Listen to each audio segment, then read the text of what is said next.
All right, sports fans, how's everybody out there doing? William Martin coming at you one more time here on YouTube with another edition of the 300 Pounds of Sports Knowledge Podcast. It's that time of the week, folks, my weekly picks in the world of the NFL. Now, for this past Thursday night, I picked the Chicago Bears to hold serve at home, but that was not the case as it was the Washington Commanders that were able to hold off the Bears in a tightly contested game. Now, with that said, we have some tremendous action on the slate tomorrow as well as the Monday night affair. And with that said, here are my picks for week number 6 in this NFL season. Now, you're going to have the San Francisco 49ers traveling to Atlanta to take on the Falcons. Niners coming to this game sporting a record of 3-2, while the Falcons are 2-3. And one of the biggest questions in this contest is, will this Falcons offensive front be able to deal with the relentless Niners pass rush? And if they're not, then you're going to have a quarterback in Mariota, for the Falcons having to deal with pressure throughout the day. I know Nick Bosa is not in the lineup tomorrow for San Francisco, but nonetheless, this unit still knows how to bring the heat. We're looking at a Niners team that is running the football effectively again, and they seem comfortable once again with quarterback Jimmy Garoppolo. And I think all of that together will help San Francisco get the 30-17 win. Now you're going to have the 2-3 New England Patriots traveling to take on the 2-3 Cleveland Browns. Excuse me there for a minute. Now, for Cleveland, they have to find a way to avoid another late game meltdown. You look at the way that the Browns have been running the football and dictating things, but just at the end of contest, they just find a way to come up short. You look at the way that the Patriots are playing on offense with Bailey Zappi at quarterback, and if this keeps up, Mac Jones might get the Wally Pipp treatment. With that said, I think that New England finds a way to go on the road and get the 24-23 win. Now you're going to have the 3-2 New York Jets traveling to Lambeau Field to take on the 3-2 Green Bay Packers. And after the Packers came up short against the Giants last week in London, will they find a way to get the best of the other team that calls MetLife Stadium home? The bottom line is Green Bay's offense has to find a way to finish, and they have to do a better job executing. In years past, we've seen Aaron Rodgers just simply take over a game at whim.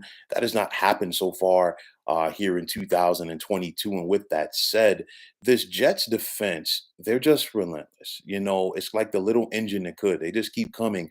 And that's what you get when you have a defensive minded coach like Robert Saleh. For the Jets, it hasn't been pretty, but they just keep finding ways to hang in ball games. But with that said, they're going to be facing an uphill battle tomorrow at Lambeau. Thus, I'm going to take the Pack at home by the score of 27-20. Now you're going to have the 2-3 Jacksonville Jaguars traveling to take on the 2-1 Indianapolis Colts. And for the Colts, they definitely have revenge on their minds as they were embarrassed earlier this year by Jacksonville and make it 2 games in a row that this team has been embarrassed by the Jags going back to week number 18 last year.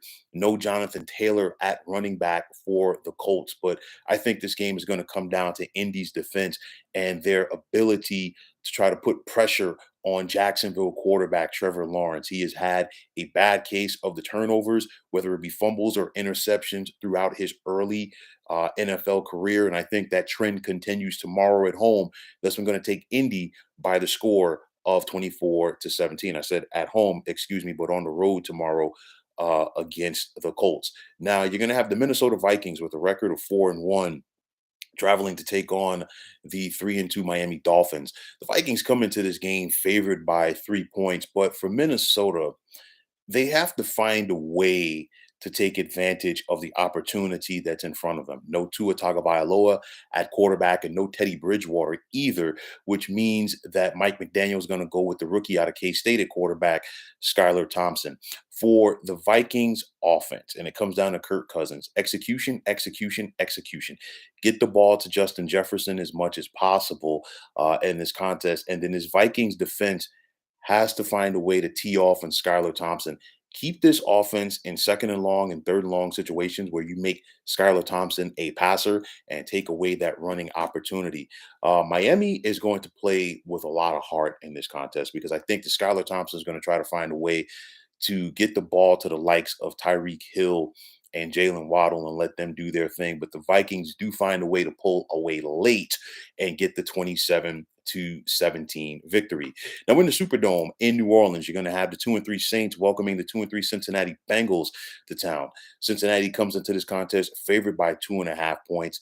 You've watched the way that the Bengals have played this year, and if you watch everything except for the last minute or so of games, you would think that their record is much better than it is so far. But at the end of the day, you are what you are. Now, for the Saints and Andy Dalton, obviously he's going up against his former employer, and the biggest thing for Andy Dalton is just to play within the realm of the offense. You have a lot of talent around you, which includes the likes of Alvin Kamara at running back. You know what? Use it. But I think this game is going to come down to the quarterback play for both sides. And right now, my money is on Joe Burrow. That's why I'm going to take Cincinnati on the road tomorrow by the score of 24-22. Now at MetLife Stadium, you're going to have the 3-2 Baltimore Ravens traveling to face the 4-1 New York Giants. Baltimore comes into this contest favored by 5.5 points, but this could be a very intriguing matchup here for both of these teams. Wink Martindale, the current defensive coordinator of the Giants, was recently with the Baltimore Ravens as their defensive coordinator. And with that said, he went up against Lamar Jackson, the Ravens' phenomenal quarterback, day in and day out in practice. So I guarantee you he knows his strengths and his weaknesses, and he's probably going to spin not probably, he is going to spill his guts to his defense before prior to this game. So I think what the Giants have to do is what they've been doing so far this year defensively, which is relentless pressure. You have to make Lamar Jackson uncomfortable in that pocket, but also you have to keep him in that pocket because if you let Lamar Jackson run around and be Lamar Jackson, you can be in for a long afternoon.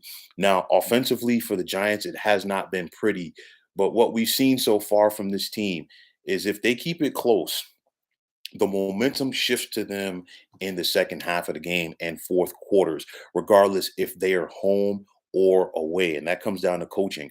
One thing I expect the Giants to do is run the football effectively. The Ravens are not good as far as being a passing defense, but the Giants still need to establish their run to open up things in their passing game. This is going to be a nip and tuck, back and forth affair, but I'm going to take the Giants at home by the score of 20-19. Now, in the Steel City, you're going to have the 1-4 Pittsburgh Steelers hosting the 3-2 Tampa Bay Buccaneers. And for Pittsburgh, they were simply embarrassed last week on the road by the Buffalo Bills as they were dominated in every single phase of the game. Now you got to come home and deal with the Tampa Bay Buccaneers and Tom Brady. Tampa Bay comes into this contest favored by 9.5 points. And we know about Tom Brady and his offense, but I think the key for this contest is going to be this Bucks defense going up against rookie quarterback Kenny Pickett. We saw him struggle at times last week, but we saw the offense struggle as a whole. And honestly, the Steelers' offense has struggled all season long. I expect this Bucks defense to put a ton of pressure on Pickett. And if you have the Bucks defense and your fantasy team, definitely start them in this contest. Tampa Bay comes in favored by 9.5, and I think they get it done. I'm going to take Tampa by the score of 30-20. Now, out in Inglewood, you're going to have the 2-3 Los Angeles Rams welcoming the 1-4 Carolina Panthers to town. And of course, no more Matt Rule as the head coach of the Panthers, as he was fired. And now it's Steve Wilkes, who will be the interim head coach for the remainder of the year. Now, with that said, it's going to be interesting to see if this Panthers team plays with a spark now that Rule is gone. On the flip side for the Rams, they've only won one game at home so far this season. But the bottom line is they got to find a way to protect Matthew Stafford. We saw them get obliterated up front last week at the hands of the Dallas Cowboys. And for what it's worth, Carolina has been playing some solid defense this year under defensive coordinator Phil Snow. So with that said, if you're LA rather, you can't take this team lightly. and just, pencil it in as a victory. You're going to have to buckle up your chin straps. But when it's all said and done, with PJ Walker expected to start at quarterback for Carolina, I think the likes of Aaron Donald and company will be able to tee off on him. And thus, I'm going to take the Rams at home by the score of 34-20. Now, in an NFC West showdown, you're going to have the 2-3 Arizona Cardinals traveling to take on the 2-3 Seattle Seahawks. And this is a swing game right here in this division because the loser is going to be 2-4. And depending on how things fall tomorrow with the Niners on the road in Atlanta, with the Rams at home against Carolina, 2-4 could be very bad in this division. You look at the quarterback play right now. Geno Smith has not been playing that bad for the Seattle Seahawks. And you like the combination of him and DK Metcalf and what they've been able to do this year. We know about what Kyler Murray can do for this Cardinals offense, but he's going to have to do it without James Conner at running back tomorrow.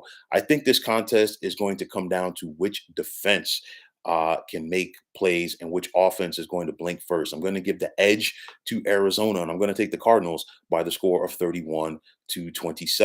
Now, the big one that everybody's talking about at Arrowhead tomorrow, you're going to have the 4-1 Kansas City Chiefs hosting the 4-1 Buffalo Bills. And it seems like every single time that both of these two teams meet, it's a big game. They met a couple of years ago in the AFC Championship game, which was won by Kansas City. We know about the thriller last year in the divisional round where Kansas City and Mahomes came back and won the contest in overtime. And the way that this season has started here, this contest really has to feel that whoever wins this game more than likely is going to have home field advantage throughout the AFC playoffs. And for Buffalo, they definitely know how important that it is because they have to keep going on the road to Kansas City. If you're Buffalo, you definitely want the Chiefs to have to make that trek to Western New York in late January because obviously we all know about the elements there and they're not that good if you're unaccustomed to it. Not saying that it does not get cold in KC during the wintertime, but nonetheless, getting down to this game right here, you got two of the better quarterbacks in the NFL right now. Josh Allen, of course, for Buffalo, and then Kansas City definitely has Patrick Mahomes. But with that said, you gotta look at the D's and Kansas City's defense. They don't have a lot of star power, but they have been playing very good so far this season under defensive coordinator Steve Spagnuolo.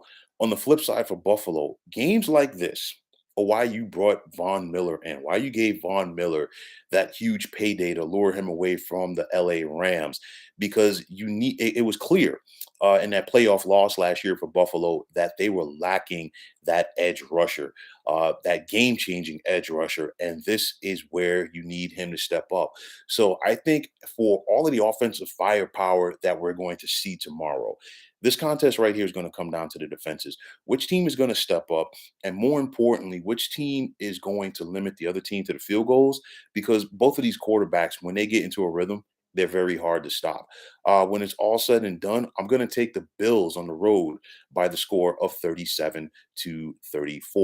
Now, tomorrow night in the city of brotherly love, and I guarantee you they're going to be buzzing in that city after the Phillies advanced to the LCS today by eliminating the Atlanta Braves. But nonetheless, you got the 5-0 Philadelphia Eagles, the last undefeated team in the NFL, hosting rather the 4-1 Dallas Cowboys. And this game is very important right here because the Cowboys have done more than stay afloat with quarterback Cooper Rush in favor of Dak Prescott, who is recovering from a thumb injury. But with that said, this game not only has division scenarios right here. It also has playoff scenarios right here early in the season. You look at this Cowboys team, and I think right now they are predicated by their defense, and this defense is flying high. We saw the pressure that they were able to create on the Rams offense last week, and that was a difference in that contest. So I think this Dallas team is once again going to have to ratchet it up in order to try to neutralize this high flying Eagles offense. How do you do that? You have to contain quarterback Jalen Hurts because if you he's kind of like all of these other scrambling quarterbacks that we've seen right now. Scrambling maybe you know reaching right there, but as far as guys who they're also as gifted with their legs as they are with their arm, and you have to account for it. But nonetheless, you got to find a way to keep Hurts in that pocket, make him one dimensional, because that could potentially change things as far as what the Eagles want to do. Now, Philly can bring it defensively as well. So they're going to try to put some pressure on Cooper Rush. And this is probably going to be the most hostile environment that he has faced in regards to being starting quarterback for the Cowboys. Remember, he got the win last year on Sunday night in Minnesota. Last week with the Rams, yeah, it was a road game, but honestly, the Rams really don't have a home field advantage right now. So the Philly fans, different story altogether. But when it's all said and done, I'm going to take Dallas on the road in this contest by the score of 27-23. And then finally on Monday night, you're going to have the 2-3 Denver Broncos traveling to Inglewood to take on the 3-2 Los Angeles Chargers. And for this Denver offense, I mean, it's been stagnant. I know the reports coming out about Russell Wilson not being fully healthy right now. But at the end of the day, the Broncos, if they don't watch out, they could be 2-4, and their playoff hopes could, start to fade even at this point of the season. You look at this game right here. It comes down to which team is going to be able to seize the moment, because the Chargers came into the season with high expectations. So did the Broncos. We know about the quarterbacks of both of these teams: Russell Wilson for Denver, and of course, Justin Herbert for the Chargers. Talent at the receiver position, talent at the running back position for both of these clubs. Again, it comes down to the defenses. To me, I think Denver is a little bit more talented than the Chargers defensively. Not to say that the Chargers are not, but guys like Khalil Mack need to show out in this game if they're going to put some pressure on Russell Wilson. This is going to be a back and forth game, but at the end of the day, it comes down to the offenses and the way that things are playing out right now. I trust the Chargers offense with Justin Herbert at quarterback much more than I trust Denver's offense. So with that said, I'm going to take the Chargers to win at home by the score of 31-24. So those are my picks for week number 6 in this NFL season. And as always, I want to take the time out to thank you for tuning into the 300 Pounds of Sports Knowledge podcast here on YouTube. I want to take the time out to thank all of you fine folks out there for tuning in. And if you like what you saw and what you heard, please feel free to hit that like button as well as subscribing to this channel. Now, if you're on Twitter, please feel free to follow me at 300 Pounds of Sports. And like I always say, if you follow me, it will be my pleasure to follow you right back. There's also the sports discussion group on Facebook at the Sports Depot 365. You can check it out, drop a line, and be a part of one of the better sports debating sites going on social media. So, once again, fine folks, my name is William Martin. I am signing off, saying take care and have yourselves a wonderful day.